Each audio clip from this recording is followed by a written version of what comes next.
gekommen, ich sei sein weiblich Ideal. Er ging so gerne mal mit mir zum Tanz in ein Lokal. Ich habe ihm gesagt, das käme für mich auf gar keinen Fall in Frage. Doch Männer, die nicht schauen wollen, die sind eine schlimme Plage.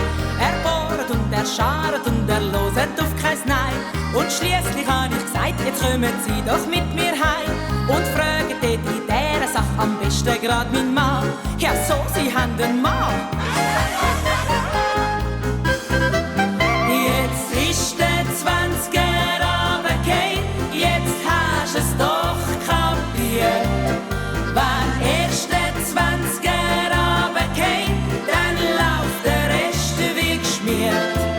Jetzt müsste es kein Problem mehr geben, jetzt ist es nicht mehr schwer.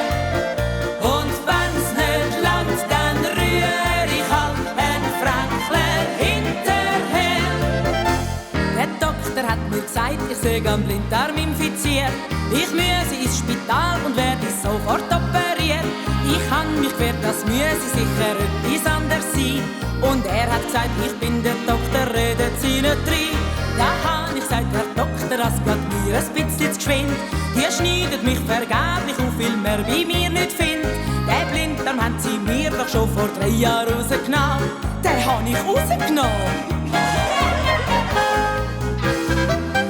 Jetzt ist der 20er runtergefallen, jetzt hast du es doch kapiert.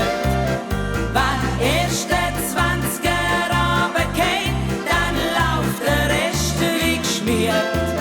Jetzt müsste es kein Problem mehr geben, jetzt ist es nicht mehr schwer. Und wenn's nicht langt, dann rühre ich halt ein Fränkler hinterher.